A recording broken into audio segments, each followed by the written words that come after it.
તો રાજ્યમાં અત્યારે સાર્વત્રિક વરસાદ છે અને આ સાર્વત્રિક વરસાદે રાજ્યના અનેક જિલ્લાઓને ગમરોડ્યા છે, જળબંબાકાર કર્યા છે। આપને જણાવી દઈએ કે અમદાવાદની જે પરિસ્થિતિ છે તે પરિસ્થિતિને જોતા પણ ઘણી જગ્યાએ અત્યારે સૂચના આપી દેવામાં આવી છે। ખાસ કરીને અમિત શાહે મુખ્યમંત્રી અને વહીવટીતંત્ર સાથે વાતચીત કરીને જરૂરી સૂચનો આપ્યા છે। યુદ્ધના ધોરણે રાહત બચાવ કામગીરી કરવા માટે તંત્રને સૂચના કેન્દ્રીય ગૃહમંત્રીએ આપી છે।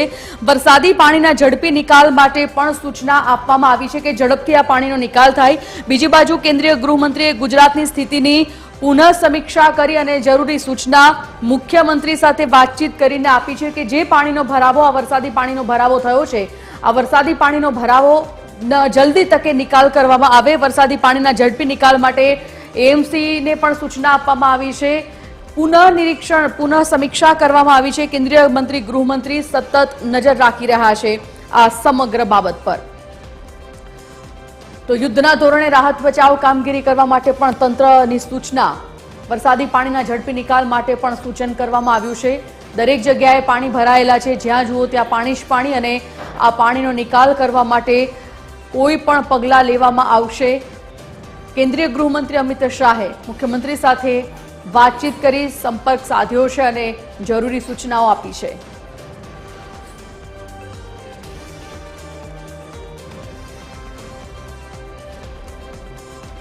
ફોનલાઈન પર એસોસિએટ એડિટર સોનલ અનડકટ જોડાઈ ગયા છે। સોનલ, અમિત શાહે મુખ્યમંત્રી અને વહીવટીતંત્ર સાથે ખાસ વાતચીત કરી, પુનઃ સમીક્ષા કરી, જરૂરી સૂચનો કરવામાં આવ્યા છે। કઈ કઈ બાબતોનું ધ્યાન દોરવામાં આવ્યું છે?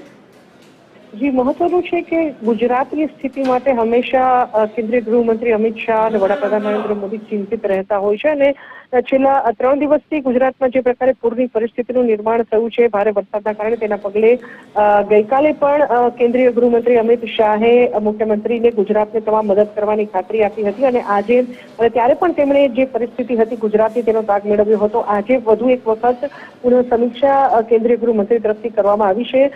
કેન્દ્રીય ગૃહમંત્રીએ આજે મુખ્યમંત્રીની સાથે વાતચીત કરી હતી અને સમગ્ર ગુજરાતની સ્થિતિનો તાગ મેળવ્યો હતો। સાથે સાથે જ વહીવટીતંત્રને પણ ખાસ કરીને ગાંધીનગર લોકસભા વિસ્તારમાં કયા પ્રકારની સ્થિતિ છે એ જાણવાનો પણ કેન્દ્રીય ગૃહમંત્રીએ પ્રયાસ કર્યો હતો અને આ દરમિયાન જે ખાસ અસરગ્રસ્ત જિલ્લાઓ છે દક્ષિણ ગુજરાત, અમદાવાદ સહિતના, અમદાવાદમાં ભારે પાણી ભરાવાના કારણે 18 ઇંચથી વધુ વરસાદના કારણે જે પરિસ્થિતિ સર્જાઈ છે, તો આવા સંજોગોમાં તાત્કાલિક જે પાણીનો નિકાલ છે કરવામાં આવે, સાથે સાથે જ જે અસરગ્રસ્ત જિલ્લાઓ છે ત્યાં તાત્કાલિક ધોરણે રાહત અને બચાવ કામગીરી કરવામાં આવે તે સંદર્ભમાં તમામ જે સૂચનાઓ છે તે તંત્રને કેન્દ્રીય ગૃહમંત્રી તરફથી આપવામાં આવી હતી। આ ઉપરાંત મહત્વનું છે કે કેન્દ્ર સરકાર તરફથી જે આર્મી ટીમો છે તે પણ મદદ માટે અહીં મોકલવામાં આવી રહી છે। એનડીઆરએફ અને એસડીઆરએફની ટીમો પણ સતત તૈયાર છે મદદ કરવા માટે થઈને।